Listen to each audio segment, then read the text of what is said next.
This is Jamie Drummond for Good Food Revolution. I'm sitting here on a lovely, lovely, hot Toronto summer day with none other than James Chatto. James, how are you today? I'm very, very well indeed, thanks. James, I'd like to speak to you first of all about the importance of food and drink for a young boy in England called James Chatto. Well, I was lucky. I grew up in the middle of London on the King's Road in the 60s, which was a very cool place to be. And there were a lot of interesting restaurants, and I loved the whole idea of the restaurant world. It was very glamorous and a lot of fun, full of beautiful, strange people. And my mother was a very good cook as well. She really taught me how to cook and the pleasures of food. And my godfather was an actor called Robert Morley, who was also the food critic for Punch and for Playboy. So he would sometimes take me on his reviews when I was a little boy, and he taught me all sorts of useful tricks about how you could sneak a second dessert out of the dessert trolley and things like that. And he also taught me that the most important lesson, I think, that food in the world of restaurants and wine isn't really about food and wine, it's about the people who work there and who make it and who grow it. And he was fascinated by people rather than by food. And his restaurant reviews are always stories of people who worked there. Now, I was actually speaking with another food writer, David Rosengarten, a few weeks ago, and his background was in the theatre, much like yourself, because it was the theatre that brought you to Toronto for the very first time, was it not? That's right, yes. I used to be an actor, and I was in a play that came to the Royal Alex for a month, back in 76, I think, and that's where I fell in love with this city, and also with my wife Wendy, who I met there. What were your first impressions of Toronto as a food city? I really don't think of it as a food city from the 70s. I ate very poorly there. The only meal I can really remember is steak and peas and mashed potatoes at Honest Ed's, because the company were treated to a dinner there by Honest Ed, and that was fascinating. But the food was, well, it reminded me of the sort of food that we used to have in England decades earlier. It was very unadventurous, and it didn't taste real. Even in the Royal Yorker I was staying at, there was a sort of processed artificiality to most of the flavours I felt. And when I came back in the 80s, that had largely disappeared. How do you feel the Toronto food and restaurant scene has developed since you returned in the 80s?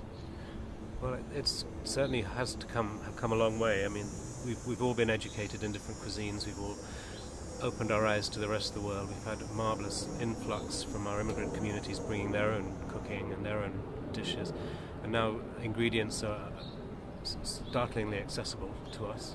We're almost spoilt for choice. It's not a linear narrative.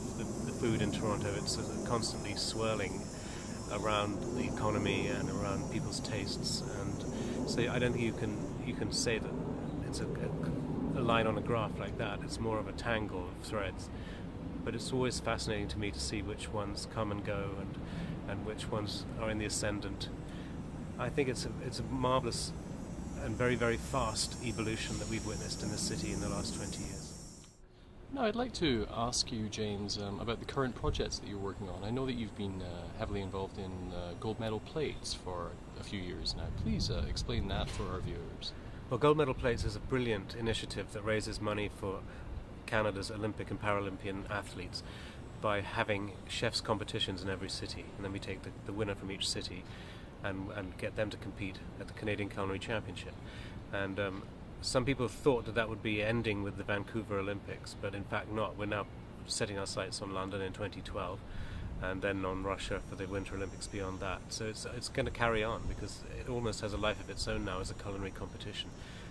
We're bringing together the 80 best chefs in the country, the best food writers in each city, each province, and we're really actually trying to sew together a nationwide net of linking chefs and food writers and culinarians and chef instructors across the country, because we're very good at being a country of separate city-states here, and I think it would be in everybody's best interest if we can get beyond that a little bit and see if we can't develop some kind of Canadian identity in food.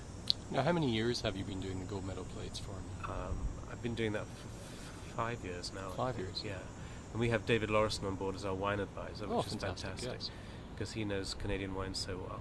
And Jim Cuddy of Blue Rodeo is our entertainment guy. So Great. He finds wonderful people to perform for us in every city as well when he's not doing it himself.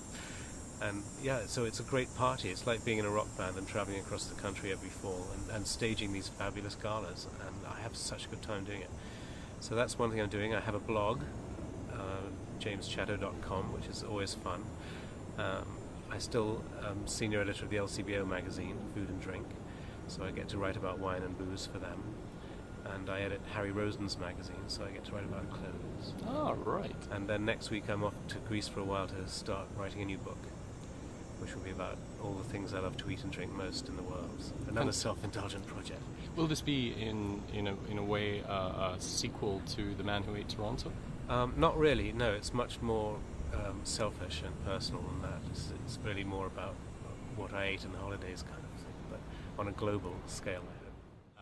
But another thing that I'd like to touch upon would be food writing, and both restaurant criticism and actually food columnists.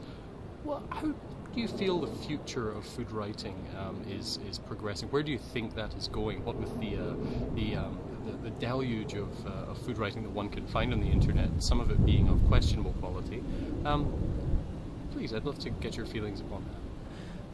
I think food writing is actually going into quite an interesting phase right now. It's not a good time for it. There's a lot of indifferent writing out there, as there is also a lot of amateur opinion, and it's quite hard sometimes to sort your way through those sort of things. There seems to be a feeling in print media that they should try and imitate digital media as much as they possibly can, which I think is a huge mistake, and I don't think they're fooling anybody. Right. And what is happening, it seems to me, is that we are going through a sort of phase of dumbing down, and I think that's a shame. I don't think it's going to last. I think people still do care about good food writing, and they will return to it if it reappears. So I'm hoping that the magazines will pull their socks up a bit and recapture their confidence and decide that they do have an obligation to offer good writing, decent long-form writing about food, which is, after all, A, the principal industry of this city, and B, a major art form worldwide, and C, something that we all also enjoy. So it's really got a lot going for it, and to relegate it to captions and things like that, I think, is a disservice to everybody. Do you follow any online food blogs and the like yourself? I read people I know because it gives me pleasure to keep in touch with them in that way. I'm not very good at checking in regularly to places in the States or in England or things like that. Yes. I tend to get all my news from the Good Food Revolution.